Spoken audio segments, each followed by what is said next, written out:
Based constant value but as A dimension. So അതുകൊണ്ട് dimensional constant എന്ന് വിളിക്കും. അപ്പോൾ എന്തായിരിക്കും ഡയമെൻഷൻ ലെസ് കോൺസ്റ്റൻറ്റ്? അതൊരു കോൺസ്റ്റൻറ്റ് വാല്യൂ ആണ്, അതിന് ഡയമെൻഷൻ ഇല്ലാത്തൊരു കേസ്. അപ്പോൾ അതിൻ്റെ ഏറ്റവും കോമൺ ആയിട്ട് എക്സാമ്പിൾ എന്ന് പറഞ്ഞാൽ നമ്മുടെ പൈ വാല്യൂ എത്രയാണ്? 3.14 അല്ലേ? അതുകൊണ്ട് ഡയമെൻഷൻ ഉണ്ട്, അതിന് യൂണിറ്റ് ഒന്നും ഇല്ലല്ലോ, അതൊരു ജസ്റ്റ് ഒരു ഫിക്സഡ് വാല്യൂ ആണ്. Pi is always 3.14. മാത്രമല്ല അത് റെപ്രസെൻറ്റ് ചെയ്യാൻ നമുക്കൊരു ഡയമെൻഷൻ ഇല്ല, അപ്പോൾ അത് ഡയമെൻഷൻ ലെസ് കോൺസ്റ്റൻ്റ് ആണ്. അപ്പോൾ ഈ രീതിയിലാണ് നമ്മൾ ഫിസിക്കൽ ക്വാണ്ടിറ്റീസിനെ ക്ലാസിഫൈ ചെയ്യുന്നത്. Dimensional variable, dimensionless variable, പിന്നെ dimensional constant, dimensionless constant. അപ്പോൾ കോൺസ്റ്റൻറ്റും വേരിയബിളും ഡയമെൻഷൻ ഉള്ളതും ഇല്ലാത്തതുമായിട്ടുള്ള 4 കേസസ്. അപ്പം നെക്സ്റ്റ് ടോപ്പിക് എന്ന് പറഞ്ഞാൽ principle of homogeneity of dimension. 2015 മുതൽ കഴിഞ്ഞ വർഷം വരെ എല്ലാ വർഷവും ചോദിച്ച് കണ്ടിട്ടുള്ളൊരു ക്വസ്റ്റ്യനാണ് ഈ പ്രിൻസിപ്പിൾ ഓഫ് ഹോമോജീനിറ്റി ബേസ് ചെയ്തിട്ട്. അത് ഒന്നെങ്കിൽ എന്താണ് പ്രിൻസിപ്പിൾ ഓഫ് ഹോമോജീനിറ്റിയോ ചോദിക്കുക, അല്ലെങ്കിൽ ഇതിനെ ബേസ് ചെയ്തിട്ടുള്ള ഏതെങ്കിലും ഒരു ക്വസ്റ്റ്യൻ ഉണ്ടാവും. അപ്പോൾ അത് അത്രയും ഇമ്പോർട്ടൻ്റ് ആണ്. ചെറിയ മാർക്കിനാണ് ചോദിക്കുന്നതെങ്കിലും ഇമ്പോർട്ടൻ്റ് ആണത്. അപ്പോൾ എന്താണ് principle of homogeneity of dimension എന്ന് പറഞ്ഞാൽ?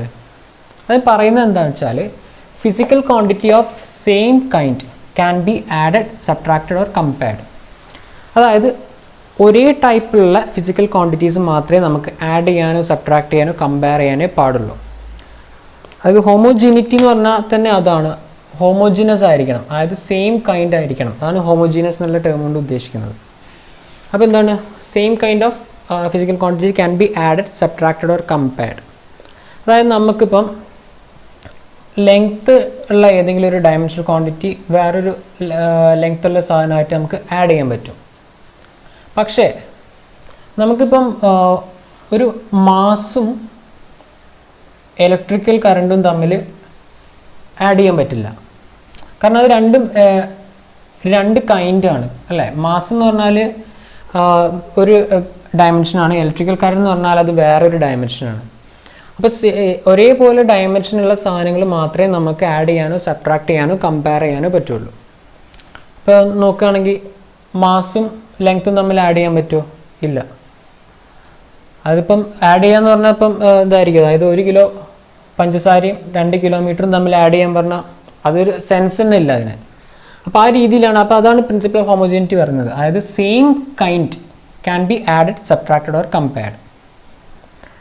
അല്ലെങ്കിൽ വേറെ രീതിയിൽ പറയുകയാണെങ്കിൽ ഒരു equation is dimensionally correct if dimension of all the terms on both sides of the equation are same. അതായത് നമ്മൾ നേരത്തെ കണ്ടു, അതായത് ഡയമെൻഷണൽ ഇക്വേഷൻ എഴുതുന്നത് കണ്ടു. അതായത് ഒരു സൈഡിലെ സാധനം വേറെ സൈഡിലെ ആയിട്ട് ഇക്വേറ്റ് ചെയ്ത് എഴുതുന്നുണ്ട്. അപ്പം അത് ഡയമെൻഷനലി കറക്റ്റ് ആകണമെങ്കിൽ എൽ എച്ച് എസിലുള്ള ടേംസിൻ്റെ ഡയമെൻഷനും ആർ എച്ച് എസിലുള്ള ടേംസിൻ്റെ ഡയമെൻഷനും സെയിം ആയിരിക്കണം. എന്നാലേ അത് ഡയമെൻഷനലി കറക്റ്റ് എന്ന് പറയാൻ പറ്റുള്ളൂ. അപ്പം അത് റെപ്രസെൻറ്റ് ചെയ്യുകയാണെങ്കിൽ നമ്മൾ എങ്ങനെയാണ് എഴുതുന്നത്? നമ്മൾ ഇപ്പം എം എൽ ടി വെച്ചിട്ടുള്ളതേ ഉള്ളൂ. M raise to a, L raise to b, T raise to c. Square ബ്രാക്കറ്റിലാണ് നമ്മൾ ഡയമെൻഷൻ എഴുതുന്നത്. അപ്പോൾ M mass length time is equal to M raise to x, L raise to y, T raise to z. അപ്പോൾ ഇത് നമ്മൾ equate ചെയ്യാണ് രണ്ട് dimension ആയിട്ടുള്ള രണ്ട് ഡയമെൻഷൻസ്. അപ്പോൾ ഇങ്ങനെ ഒരു ഇക്വേഷൻ ഇത് കറക്റ്റ് ആകണമെങ്കിൽ രണ്ട് സൈഡിലെയും ഡയമെൻഷൻ സെയിം ആയിരിക്കണം എന്നല്ലേ പറഞ്ഞത്. അതായത് A must be equal to X, B must be equal to Y and C must be equal to Z. ഇങ്ങനെയാണെങ്കിൽ മാത്രമേ നമുക്ക് ഈ ഇക്വേഷൻ ഡയമെൻഷനലി കറക്റ്റാണെന്ന് പറയാൻ പറ്റുള്ളൂ. അപ്പോൾ ഈ പ്രിൻസിപ്പിൾ ഓഫ് ഹോമോജീനിറ്റി വെച്ചിട്ടാണ് നമുക്കിതിൻ്റെ ആപ്ലിക്കേഷൻസ് എക്സ്പ്ലെയിൻ ചെയ്യാൻ പറ്റും. അതായത് പറഞ്ഞാൽ ഫസ്റ്റ് ആപ്ലിക്കേഷൻ എന്ന് പറഞ്ഞാൽ to check the correctness of an equation. അപ്പോൾ എങ്ങനെയാണ് ഒരു ഇക്വേഷൻ കറക്റ്റ് ആണോ അല്ലേ എന്നുള്ളത് നമുക്ക് ഡയമെൻഷണൽ അനാലിസിസ് വെച്ച് നോക്കാൻ പറ്റും. ഒന്നുമില്ല ചെയ്യാൻ, അതായത് ഇക്വേഷൻ്റെ രണ്ട് സൈഡും എൽ എച്ച് എസും ആർ എച്ച് എസും എടുക്കുക. അത് നമ്മൾ ഡയമെൻഷണൽ ഫോർമുലയിൽ എഴുതുക. എന്നിട്ട് അതിൻ്റെ ഡയമെൻഷനലി ഈക്വൽ ആണോ എന്ന് നോക്കുക രണ്ട് സൈഡും. അതായത് ഇവിടുത്തെ എമ്മിൻ്റെ റേസ് ടു പവർ ടേമും അവിടുത്തെ എമ്മിൻ്റെ റേസ് ടു പവർ ടേമും സെയിം ആയിരിക്കണം. അതുപോലെ ഇവിടെ യൂസ് ചെയ്തിരിക്കുന്ന ഓരോ ഡയമെൻഷൻ്റെയും റേസ് ടു ദ പവർ അവിടെ യൂസ് ചെയ്തിരിക്കുന്ന സെയിം ഡയറക്ഷൻ്റെ റേസ് ടു പവർ ആയിട്ട് സെയിം ആയിരിക്കണം. ഇവിടെ ഇല്ലാത്തൊരു ടേമും അവിടെ ഉണ്ടാകാനും പാടില്ല. അങ്ങനെയാണെങ്കിലാണ് നമ്മൾ അത് ഇക്വേഷൻ കറക്റ്റാണെന്ന് പറയുന്നത്. അപ്പോൾ നമുക്ക് ഹോമോജീനിറ്റി പ്രിൻസിപ്പിൾ വെച്ചിട്ട് ഒരു ഇക്വേഷൻ കറക്റ്റ് ആണോ അല്ലേ എന്നുള്ളത് ചെക്ക് ചെയ്യാൻ പറ്റും. നെക്സ്റ്റ് എന്ന് പറഞ്ഞാൽ conversion of one system of unit two another. നമ്മൾ ഇപ്പം പറഞ്ഞു നമ്മളിപ്പോൾ ഇൻ്റർനാഷണലി യൂസ് ചെയ്യുന്ന ഏതാ? SI യൂണിറ്റ് ആണ്. പക്ഷെ നേരത്തെ യൂസ് ചെയ്തിട്ടുണ്ടായിരുന്നു എന്ന് പറഞ്ഞു CGS unit, MKS unit, FPS units എന്ന് പറഞ്ഞിട്ട് കുറച്ച് യൂണിറ്റ്സ് നമ്മൾ യൂസ് ചെയ്തിട്ടുണ്ടായിരുന്നു. അപ്പോൾ ഈ ഒരു ഡയമെൻഷണൽ അനാലിസിസ് അല്ലെങ്കിൽ ഡയമെൻഷണൽ ഇക്വേഷൻ വെച്ചിട്ട് നമുക്ക് ഒരു യൂണിറ്റിലുള്ള അല്ലെങ്കിൽ ഒരു സിസ്റ്റം ഓഫ് യൂണിറ്റിലുള്ളതിനെ വേറൊരു സിസ്റ്റം ഓഫ് യൂണിറ്റിലേക്ക് കൺവേർട്ട് ചെയ്യാൻ പറ്റും. അതും ഈ ഹോമോജീനിറ്റി പ്രിൻസിപ്പിൾ വെച്ചിട്ടാണ് നമ്മൾ ചെയ്യുന്നത്. അതായത് രണ്ട് സൈഡും ഈക്വൽ ആവണം എന്നുള്ള രീതിയിൽ. നെക്സ്റ്റ് എന്ന് പറഞ്ഞാൽ to derive relation between various physical quantities. അപ്പോൾ നമുക്ക് പല ഫിസിക്കൽ ക്വാണ്ടിറ്റീസ് ഉണ്ട്, അത് തമ്മിലുള്ള റിലേഷൻ കണ്ടുപിടിക്കേണ്ടി വരും. അപ്പോൾ അതിനും നമ്മൾ ഈ ഡയമെൻഷണൽ അനാലിസിസ് തന്നെയാണ് യൂസ് ചെയ്യുന്നത്. അതായത് ഓരോ ഫിസിക്കൽ ക്വാണ്ടിറ്റീസിൻ്റെ ഡയമെൻഷൻ വെച്ചിട്ട് നമ്മൾ എഴുതും, എന്നിട്ട് അത് ഡയമെൻഷനലി ഈക്വൽ ആക്കാൻ നോക്കും പ്രിൻസിപ്പിൾ ഓഫ് ഹോമോജിനിറ്റി വെച്ചിട്ട്. അതായത് പല പല ഫിസിക്കൽ ക്വാണ്ടിറ്റീസ് എടുക്കും, അത് ഡയമെൻഷനലി ഈക്വൽ ആക്കാൻ നോക്കുമ്പോൾ നമുക്കത് തമ്മിലുള്ള റിലേഷൻ കണ്ടുപിടിക്കാൻ പറ്റും. അപ്പോൾ ഈ 3 ആപ്ലിക്കേഷൻ വെച്ചിട്ടും നമുക്ക് പ്രോബ്ലംസ് ഉണ്ട്. അപ്പോൾ നമുക്ക് ഓരോന്നായിട്ട് നമുക്ക് നോക്കാം. അപ്പോൾ നമുക്ക് ഫസ്റ്റ് ആപ്ലിക്കേഷൻ നോക്കാം, checking the correctness of an equation. അത് ഞാൻ നേരത്തെ പറഞ്ഞ പോലെ തന്നെ പ്രിൻസിപ്പിൾ ഓഫ് ഹോമോജിനിറ്റി വെച്ചിട്ടാണ്. അതായത് LHSലുള്ള ഡയമെൻഷണൽ ടേമും RHSലുള്ള ഡയമെൻഷൻസും ഈക്വലായി വരികയാണെങ്കിൽ, അല്ലെങ്കിൽ ഈക്വൽ അല്ല രണ്ടും സെയിം ആണെങ്കിലാണ് നമുക്കത് ഇക്വേഷൻ കറക്റ്റാണെന്ന് പറയാൻ പറ്റുള്ളൂ. അപ്പം ഒരു ക്വസ്റ്റ്യൻ എക്സാമ്പിൾ വെച്ചിട്ട് നമുക്ക് നോക്കാം. അപ്പോൾ ക്വസ്റ്റ്യൻ ഇതാണ്, check the dimensional accuracy of second equation of motion. അത് second equation of motion dimensionally correct ആണോ നോക്കാൻ വേണ്ടിയിട്ട്. അപ്പം അത് നിങ്ങൾ നെക്സ്റ്റ് മോഷൻ ചാപ്റ്ററിലാണ് പഠിക്കുക. അപ്പോൾ ജസ്റ്റ് ആ ഇക്വേഷൻ എന്താണെന്ന് നോക്കുക. S is equal to ut plus half a t square. ഇതെന്ന് പറഞ്ഞാൽ ഡിസ്പ്ലേസ്മെൻ്റ് ഒരു ഇക്വേഷൻ ആണ്. എസ് എന്ന് പറഞ്ഞാൽ ഡിസ്റ്റൻസ് ആണ്, ഡിസ്പ്ലേസ്മെൻ്റ് ആണ്, അത് ലെങ്ത് ആണ് ശരിക്കും. യു എന്ന് പറഞ്ഞാൽ ഇനീഷ്യൽ വെലോസിറ്റി, ടി എന്ന് പറഞ്ഞാൽ ടൈം, എ എന്ന് പറഞ്ഞാൽ ആക്സിലറേഷൻ ആണ്, വീണ്ടും ടി ടൈം തന്നെ. അപ്പോൾ ഇത് ഡയമെൻഷനലി കറക്റ്റ് ആണോ നമ്മൾ നോക്കണം. അപ്പോൾ എന്താ ചെയ്യേണ്ടത്, അപ്പം നമ്മൾ ഓരോന്നിൻ്റെ ഡയമെൻഷൻ എഴുതാം. അപ്പോൾ എസ് ഡിസ്റ്റൻസ് ആണ് അല്ലേ, അപ്പം അതിൻ്റെത് L. യു എന്ന് പറഞ്ഞാൽ എന്തായിരുന്നു, വെലോസിറ്റി ആണ്. വെലോസിറ്റി എന്താ ശരിക്കും, വെലോസിറ്റി എന്ന് പറഞ്ഞാൽ ഡിസ്റ്റൻസ് ബൈ ടൈം ആണ്. അത് നിങ്ങൾ വരുന്ന ക്ലാസ്സിൽ പഠിക്കുന്നുണ്ട്. അപ്പോൾ ഡിസ്റ്റൻസ് ബൈ ടൈം എന്ന് പറഞ്ഞാൽ ഡിസ്റ്റൻസിൻ്റെ എന്താ L, ടൈമിൻ്റെ എന്താണ് T. അപ്പം താഴെയുള്ളതാണ് T, അത് മുകളിലേക്ക് എടുക്കുമ്പോൾ നേരത്തെ നമ്മൾ പറഞ്ഞ മാതിരി ഇൻവേഴ്സ് വരും, T⁻⁻1. അതായത് T⁻1 മുകളിലേക്ക് എടുക്കുമ്പോൾ T⁻⁻1. അപ്പം വെലോസിറ്റി എന്താണ് L, T⁻⁻1. പിന്നെ T, ടൈം എന്ന് പറഞ്ഞാൽ നമ്മൾ ക്യാപിറ്റൽ T വെച്ച് റെപ്രസെൻ്റ് ചെയ്യും. പിന്നെ ആക്സിലറേഷൻ. ആക്സിലറേഷൻ എന്ന് പറഞ്ഞാൽ വെലോസിറ്റി ബൈ ടൈമാണ്. അപ്പോൾ വെലോസിറ്റി ഓൾറെഡി നമുക്കറിയാം L⁻⁻1 ബൈ ഒരു ടിയും കൂടെ ഉണ്ടാവും. അപ്പോൾ ഈ ടി മുകളിലേക്ക് എടുക്കുമ്പം വീണ്ടും ഒരു T⁻⁻1, അപ്പം L⁻⁻2 വരും.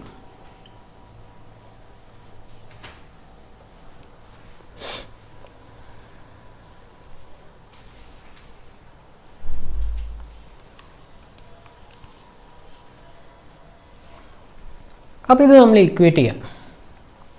എങ്ങനെയാണ്, S = ut plus half a t square എന്നാണ്. അപ്പം എസിൻ്റെ നമ്മൾ L മാത്രമേ ഉള്ളൂ, അപ്പം m0 t0. അപ്പം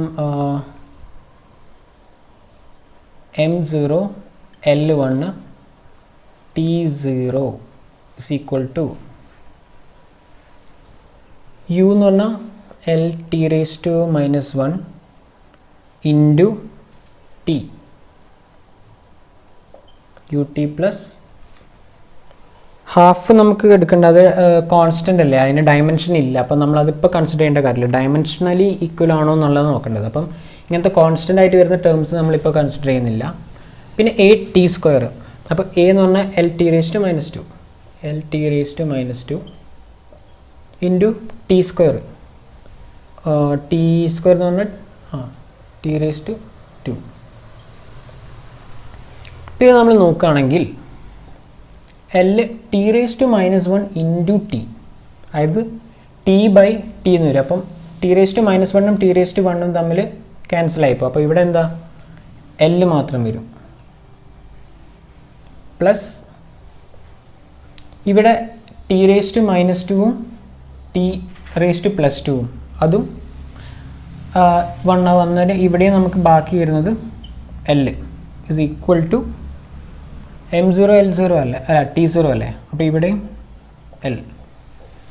അപ്പോൾ എന്തെങ്കിലും നമ്മൾ നോക്കുമ്പം LHSലുള്ള നോക്കുമ്പം എൽ എന്നുള്ള ഡയമെൻഷൻ മാത്രമേ വരുന്നുള്ളൂ. ആർ എച്ച് എസിലും ഓരോ ടേമും സെയിം ആയിട്ട് തന്നെ വരുന്നത്, എൽ തന്നെയാണ്, ഇവിടെ എൽ ആണ്. അപ്പോൾ എന്താ, L is equal to R H S, principle of homogeneity apply ചെയ്തു. അപ്പം നമുക്ക് ഇക്വേഷൻ ഈസ് ഡയമെൻഷനലി കറക്റ്റ് എന്ന് പറയാം. അപ്പം നമ്മൾ നെക്സ്റ്റ് ആപ്ലിക്കേഷൻ എന്ന് പറഞ്ഞാൽ to derive relation between physical quantities. അപ്പം അതും നമ്മൾ പ്രിൻസിപ്പിൾ ഓഫ് ഹോമോജിനിറ്റി വെച്ച് രണ്ട് സൈഡിലും ഡയമെൻഷൻസ് ഈക്വൽ ആക്കി വെച്ചിട്ടാണ് നമ്മൾ ചെയ്യുന്നത്. അപ്പം നമുക്ക് അതൊരു ക്വസ്റ്റ്യൻ, ഒരു എക്സാമ്പിൾ വെച്ചിട്ട് നമുക്ക് നോക്കാം.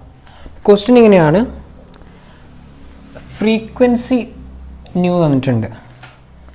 Frequency of A stretched string depends upon the following factors. ഏതൊക്കെ ഫാക്ടേഴ്സിനെയാണ് ഡിപ്പെൻഡ് ചെയ്യുന്നത് തന്നിട്ടുണ്ട്. അതിൻ്റെ ലെങ്ത് തന്നിട്ടുണ്ട്, പിന്നെ മാസ് പെർ യൂണിറ്റ് ലെങ്ത് എന്ന് പറഞ്ഞാൽ മാസ് പെർ യൂണിറ്റ് ലെങ്ത്, പിന്നെ tension on the string. T എന്ന് പറഞ്ഞാൽ ടെൻഷൻ ഓൺ ദ സ്ട്രിങ്.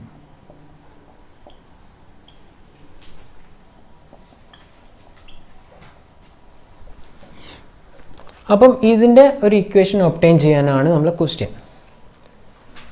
അപ്പം ഫ്രീക്വൻസി ഏതൊക്കെ ടേംസിനുണ്ട്, അതിൻ്റെ ലെങ്ത് ഉണ്ട്, മാസ് പെർ യൂണിറ്റ് ലെങ്ത് അത് നമ്മൾ നോക്കണം. വെറും മാസ് അല്ല, മാസ് പെർ യൂണിറ്റ് ലെങ്ത് ആണ്. പിന്നെ ടെൻഷൻ തന്നിട്ടുണ്ട്. അപ്പോൾ ഫസ്റ്റ് നമ്മൾ ഫ്രീക്വൻസി എന്ന് പറഞ്ഞാൽ എന്താണ്, 1/ടൈം പീരീഡ് ആണ്. അപ്പം ടൈം ഇൻവേഴ്സ് ആണ് ഫ്രീക്വൻസിൻ്റെ ഡയമെൻഷൻ. അപ്പം t⁻⁻1. അപ്പോൾ നിങ്ങൾ ഇപ്പോൾ നിങ്ങൾക്ക് ടെൻഷൻ തോന്നും, കാരണം നിങ്ങൾ ഈ വർഷം ഓരോന്ന് പഠിക്കുന്നതിനനുസരിച്ച് ഇതിൻ്റെ എല്ലാത്തിൻ്റെയും ഇക്വേഷൻസ് നിങ്ങൾക്ക് മനസ്സിലാവും. അപ്പോൾ നിങ്ങൾക്ക് അതിൻ്റെ ഡയമെൻഷനൊക്കെ ഈക്വൽ പെട്ടെന്ന് എഴുതാൻ പറ്റാവുന്നേ ഉള്ളൂ. ഇത് ആദ്യമായിട്ട് കാണുന്നതുകൊണ്ടാണ് പലതും നിങ്ങൾക്ക് ഇത് ബൈ ഹാർട്ടാക്കി വെക്കണമല്ലോ എന്നൊക്കെ തോന്നുന്നത്.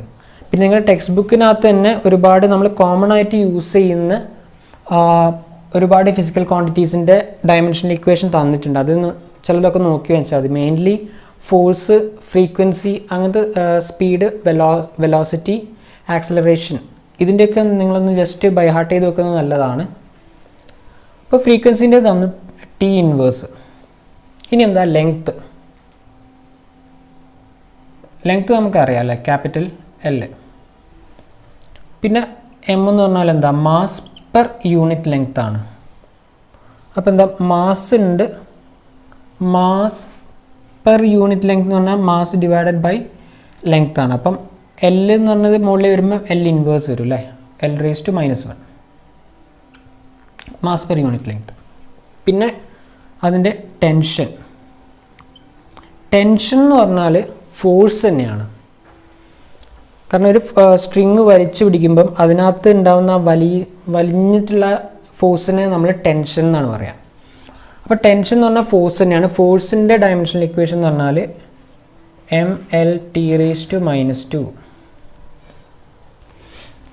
അപ്പം ഇത്രയും അതായത് ഞാൻ പറഞ്ഞ ഫോഴ്സിൻ്റെ, പിന്നെ ഫ്രീക്വൻസി, വെലോസിറ്റി, ആക്സലറേഷൻ, ഇതിൻ്റെയൊക്കെ ഡയമെൻഷൻ നിങ്ങളൊന്ന് ബൈ ഹാർട്ട് ചെയ്ത് വെക്കുക. ബൈ ഹാർട്ട് ചെയ്ത് വെക്കേണ്ട, കുറച്ച് നിങ്ങൾ യൂസ് ചെയ്യുമ്പോൾ നിങ്ങൾക്ക് തന്നെ ഡിറൈവ് ചെയ്തെടുക്കാവുന്നേ ഉള്ളൂ. പക്ഷെ ആദ്യം ഒന്ന് ബൈ ഹാർട്ട് ചെയ്ത് വെക്കുന്നത് നല്ലതാണ്. അപ്പം ഇത്രയും നിങ്ങൾക്ക് കിട്ടി. ഇനി നമ്മളിത് ഒരു റിലേഷൻഷിപ്പ് ഡിറൈവ് ചെയ്യാനാണ് പറഞ്ഞത്. അപ്പോൾ എങ്ങനെയാണ് വരേണ്ടത്, frequency must be equal to L വരണം, എം വരണം, ടിയും വരണം. അപ്പം ഈക്വൽ ടു അല്ല, ഇതിനെ ഡിപ്പെൻഡ് ചെയ്യുന്നുണ്ടെന്നല്ലേ പറഞ്ഞത്. അപ്പോൾ ഇത് പ്രൊപ്പോർഷണൽ ടു LMT ആണ്. അപ്പോൾ ഈ പ്രൊപ്പോർഷണാലിറ്റീനെ നമ്മൾ ഈക്വൽ ആക്കാൻ വേണ്ടിയിട്ട് ഒരു കോൺസ്റ്റൻ്റ് കൊണ്ട് മൾട്ടിപ്ലൈ ചെയ്യണം. അപ്പം നമ്മളിങ്ങനെ equal to K into small l MT. ഈ ഒരു സ്റ്റെപ്പിൽ നമ്മൾ ചെയ്തത് എന്താണെന്ന് വെച്ചാൽ, നമുക്ക് രണ്ട് ക്വാണ്ടിറ്റീസ് തമ്മിൽ ഈക്വൽ ആണെന്നുള്ളതാണ്. ഇതിനെ ഡിപ്പെൻഡ് ചെയ്യുന്നുണ്ടെന്ന് ആണ് പറഞ്ഞിട്ടുള്ളൂ. അപ്പോൾ ഈ സാധനത്തിന് ഡിപ്പെൻഡ് ചെയ്യുന്നുണ്ടെന്ന് പറഞ്ഞാൽ ഇത് ഈക്വൽ ടു ഇതൊന്നും ആയിരിക്കില്ല ഒരിക്കലും. കാരണം അവിടെ എന്തെങ്കിലും ഒരു പ്രൊപ്പോർഷണാലിറ്റി കോൺസ്റ്റൻ്റ് ഉണ്ടാവും. അപ്പോൾ ആ ഒരു കോൺസ്റ്റൻ്റ് കൊണ്ട് മൾട്ടിപ്ലൈ ചെയ്താലേ നമുക്കിതിനെ ഈക്വൽ ആക്കാൻ പറ്റുള്ളൂ. ചിലപ്പോൾ കോൺസ്റ്റൻറ്റ് 1 ആയിരിക്കും, ചിലപ്പം വേറെ എന്തെങ്കിലും വാല്യൂ ആയിരിക്കും. അത് നിങ്ങൾ ഒരു ഇക്വേഷൻ വരുന്ന സമയത്തേ മനസ്സിലാവുള്ളൂ. അപ്പം ഫസ്റ്റിന് നിങ്ങൾക്ക് മനസ്സിലാവില്ല. അപ്പോൾ ഒരു പ്രൊപ്പോർഷണാലിറ്റി മാറ്റാൻ വേണ്ടി നമ്മളൊരു കോൺസ്റ്റൻറ്റ് കൊണ്ട് മൾട്ടിപ്ലൈ ചെയ്യണം. അപ്പോൾ ഈ ഒരു വാല്യൂവിനെ പറ്റി നിങ്ങളിപ്പം അറിയേണ്ട കാര്യമില്ല, നിങ്ങൾ ബാക്കിയുള്ളത് വെച്ച് നോക്കാം. അപ്പോൾ നമ്മളിത് ഇനിയൊരു ഇക്വേഷൻ വെച്ചിട്ട് എഴുതാം. അപ്പം L raised to A, M raised to B, T raised to C ഈ രീതിയിൽ എഴുതണം. A B C. ഇനി നമുക്കറിയാം ഇത് നമ്മൾ ഡയമെൻഷൻ ആക്കിയിട്ട് ഇക്വേറ്റ് ചെയ്യാം. അപ്പോൾ എന്തായിരുന്നു ഫ്രീക്വൻസിൻ്റെത് T raised to -1 അല്ലേ. T raised to -1 is equal to L, capital L തന്നെ. L raised to ഇവിടെ എന്താ വന്നത് A അല്ലേ, അപ്പോൾ L raised to A. പിന്നെ M എന്താ, M L raised to -1, M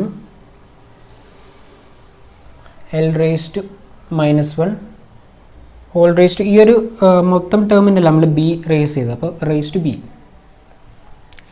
next tension T raise to C, അത് ML T റേസ് ടു -2 ആണ്. അപ്പോൾ അത് C റേസ് ടു ചെയ്യാം, ML T raise to -2 the whole raise to C. ഇനി നമ്മൾ common ടേംസിൻ്റെ ഒന്നിച്ച് എഴുതുക. അപ്പം ഫസ്റ്റ് നമ്മൾ എമ്മിൻ്റെ എഴുതുകയാണെങ്കിൽ M റേസ് ടു ബിയും ഉണ്ട് സിയും ഉണ്ട്. അപ്പം M raise to B into M raise to C എന്ന് പറഞ്ഞാൽ എന്താ, M raise to B plus C. അതായത് ഈ ഒരു റിലേഷൻ നിങ്ങൾ പഠിച്ചിട്ടുണ്ടോ എന്ന് എനിക്കറിയില്ല. സെയിം ബേസ് ആണെങ്കിൽ ഇപ്പം എക്സ് റേസ് ടു 2ഉം ഇൻറ്റു എക്സ് റേസ് ടു 5 ഇപ്പോൾ ഏതെങ്കിലും രണ്ട് ടേം ആണെങ്കിൽ സെയിം ബേസ് ആണ്, റേസ് ടു ഡിഫറെൻറ്റ് പവേഴ്സ്. അങ്ങനെയാണെങ്കിൽ ഇതിൻ്റെ ആൻസർ എന്ന് പറഞ്ഞാൽ എക്സ് റേസ് ടു 2 + 5 ആയിരിക്കും. അതായത് ജനറൽ ഇക്വേഷൻ എന്ന് പറയുമ്പം X raise to A into X raise to A into X raise to B എന്ന് പറഞ്ഞാൽ X raise to A plus B ആയിരിക്കും. അതാണ് ജനറൽ റിലേഷൻ. അതായത് സെയിം ബേസ് ആണെങ്കിൽ മുകളിലുള്ള പവേഴ്സ് തമ്മിൽ ആഡപ്പ് ചെയ്യും മൾട്ടിപ്ലൈ ചെയ്യുന്ന സമയത്ത്. അപ്പം ഇവിടെ M റേസ് ടു ബി ഉണ്ട്, M റേസ് ടു സി ഉണ്ട്. അപ്പം M raise to B plus C.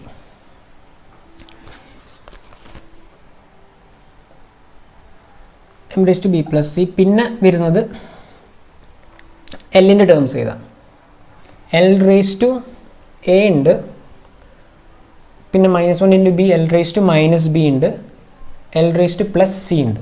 അപ്പോൾ L റേസ് ടു എ ഉണ്ട്, -b ഉണ്ട്, പ്ലസ് സി ഉണ്ട്.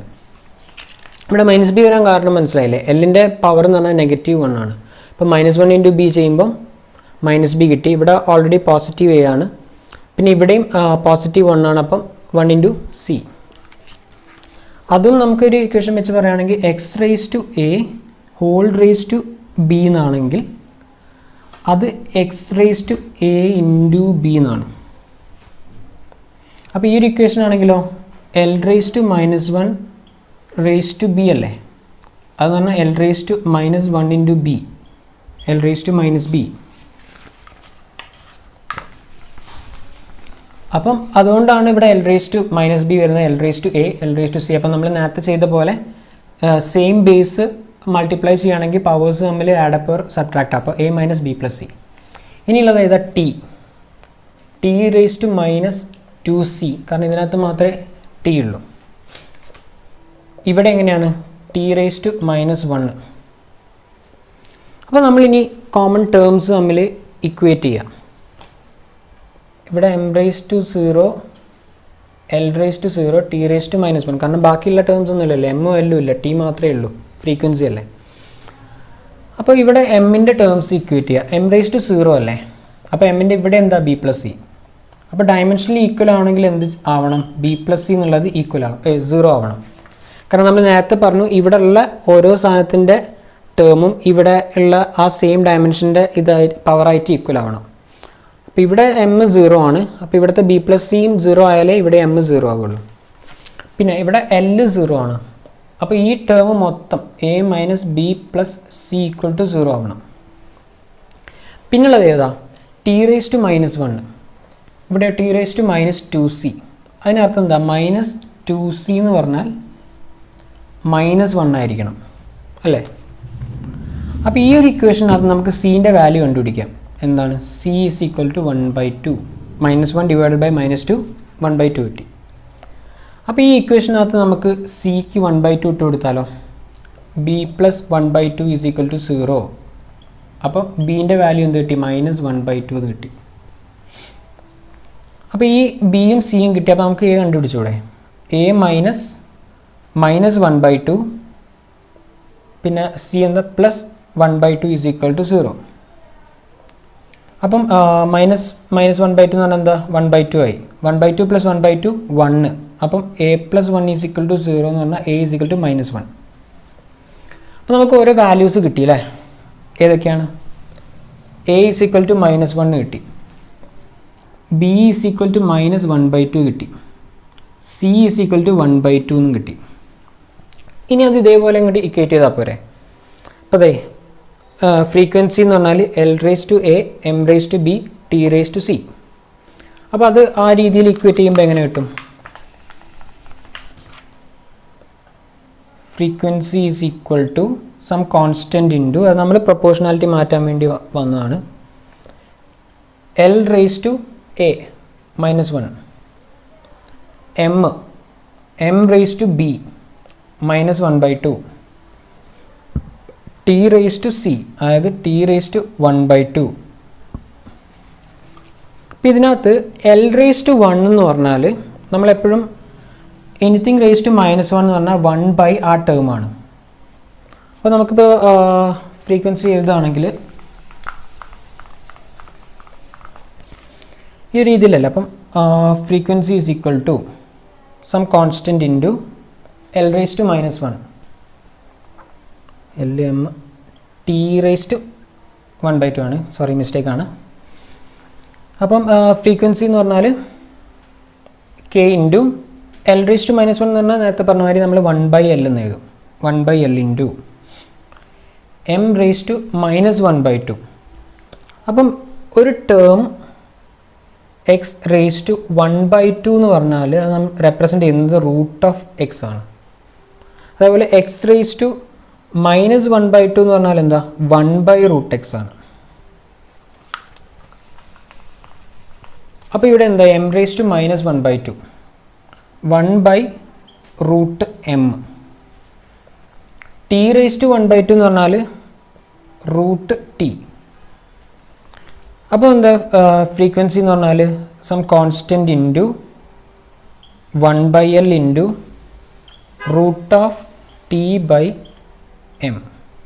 അപ്പോൾ നമുക്ക് ഇക്വേഷൻ കിട്ടിയില്ല. അപ്പോൾ ഫ്രീക്വൻസിൻ്റെ ഡിപ്പെൻഡ് ചെയ്യുന്ന സാധനങ്ങൾ തന്നു, അത് വെച്ചിട്ട് നമ്മൾ ഫ്രീക്വൻസിൻ്റെ equation is equal to some constant into 1/L into √T/m.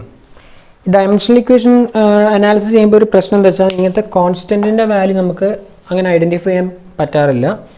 അപ്പോൾ ആ കോൺസ്റ്റൻ്റ് ഒക്കെ നമ്മൾ അതുപോലെ തന്നെ വെച്ചിട്ട് 1/L ഇൻറ്റു √T/m എന്നുള്ളൊരു റിലേഷൻ നമുക്ക് കിട്ടി. അപ്പോൾ ഇതാണ് നമ്മൾ deriving relation between physical quantities. ഇനി ഒരു ആപ്ലിക്കേഷനും കൂടി ഉണ്ട്. അപ്പോൾ നമ്മുടെ നെക്സ്റ്റ് ആപ്ലിക്കേഷനാണ് conversion of one system of unit two another. അപ്പോൾ നമ്മൾ നേരത്തെ പഠിച്ചിട്ടുണ്ട് പല യൂണിറ്റ്സ് ഉണ്ടായിരുന്നു. അതായത് ഇപ്പോൾ നമ്മൾ SI ആണ് യൂസ് ചെയ്യുന്നതെങ്കിലും ആദ്യം CGS, FPS, MKS എന്ന് പറഞ്ഞ പല യൂണിറ്റ്സും ഉണ്ടായിരുന്നു. അപ്പം നമ്മൾ ഒരു സിസ്റ്റം ഓഫ് യൂണിറ്റിൽ നിന്ന് വേറൊരു സിസ്റ്റം ഓഫ് യൂണിറ്റിലേക്ക് കൺവേർട്ട് ചെയ്യുമ്പോൾ നമ്മൾ പ്രിൻസിപ്പിൾ ഓഫ് ഹോമോജീനിറ്റി ആണ് യൂസ് ചെയ്യുന്നത്. കാരണം എന്താ? സെയിം ഫിസിക്കൽ ക്വാണ്ടിറ്റിയാണ്, യൂണിറ്റ് വ്യത്യാസമാവുന്നതേ ഉള്ളൂ. അങ്ങനെ ആവുമ്പം അതിനകത്തുള്ള ഡയമെൻഷൻ ഫോർമുല സെയിം ആയിരിക്കും. അപ്പോൾ ആ സംഭവമാണ് നമ്മളിവിടെ യൂസ് ചെയ്യുന്നത്. അപ്പം നമുക്കൊരു ഫിസിക്കൽ ക്വാണ്ടിറ്റീനെ Q = NU എന്ന് വെച്ചിട്ട് റെപ്രസെൻ്റ് ചെയ്യാം. അതായത് N എന്ന് പറഞ്ഞ ഒരു ന്യൂമറിക്കൽ വാല്യൂ, U എന്ന് പറഞ്ഞാൽ അതിൻ്റെ യൂണിറ്റ്. ഇപ്പോൾ എക്സാമ്പിൾ എന്ന് പറഞ്ഞാൽ നമ്മളിപ്പോൾ ഒരു ഡിസ്റ്റൻസ് എഴുതുകയാണ്. ഇപ്പം ഫിസിക്കൽ ക്വാണ്ടിറ്റി ലെങ്ത്ത് എഴുതുകയാണെങ്കിൽ ഇപ്പോൾ 1 കിലോമീറ്റർ, എന്താ ന്യൂമറിക്കൽ വാല്യൂ N എന്ന് പറഞ്ഞാൽ 1, യൂണിറ്റ് എന്ന് പറഞ്ഞാൽ കിലോമീറ്റർ. ഇതേപോലെ നമ്മൾ റെപ്രസെൻ്റ് ചെയ്യും. അപ്പോൾ നമ്മളിപ്പോൾ രണ്ട് സിസ്റ്റം ഓഫ് യൂണിറ്റ് തമ്മിൽ കമ്പയർ ചെയ്യാൻ പോവുകയാണ്. അന്നേരം എന്താ ചെയ്യുന്നത് വെച്ചാൽ നമ്മൾ first system of unit system of unit Q1 അതിനകത്തുള്ള ഫിസിക്കൽ ക്വാണ്ടിറ്റീനെ Q1 = N1 U1 എന്ന് എഴുതി. സെക്കൻഡ് വണ്ണിനെ Q2 is equal to N2 U2 എന്ന് എഴുതി. അപ്പോൾ ഇതിനകത്ത് ഈ യൂണിറ്റ്സ് എന്താണ്, നമുക്ക് fundamental dimensions M L T വെച്ചിട്ട് നമുക്ക് റെപ്രസെൻ്റ് ചെയ്യാമല്ലോ.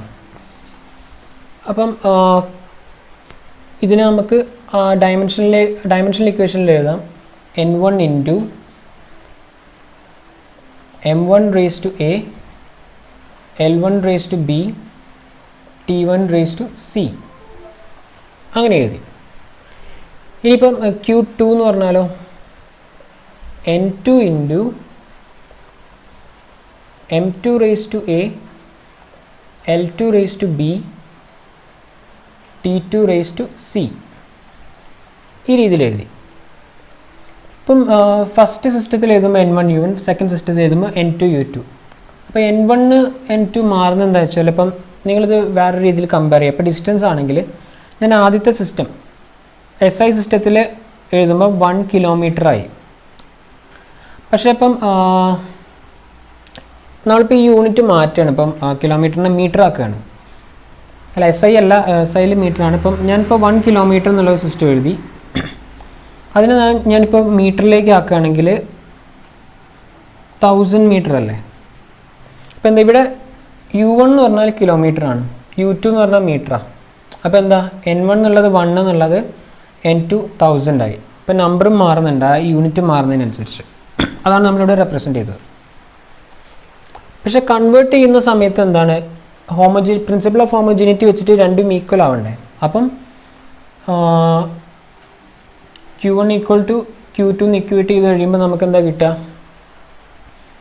N1 into M1 raised to A, L1 raised to B, T1 raised to C is equal to N2 into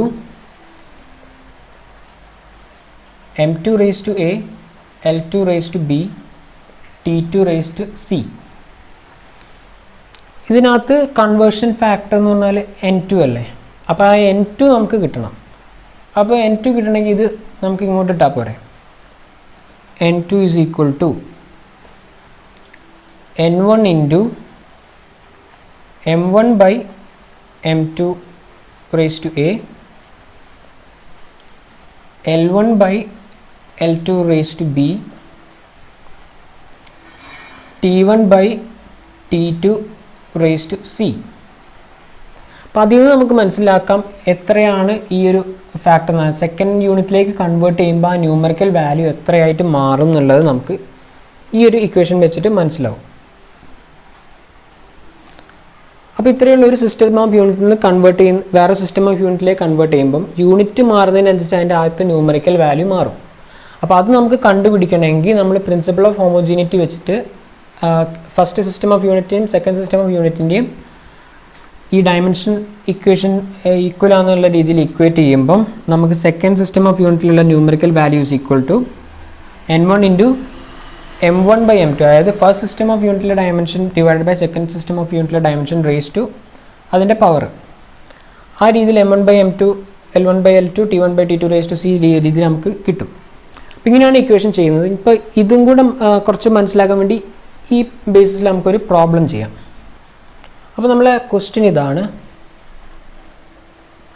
convert 1 Newton to dynes.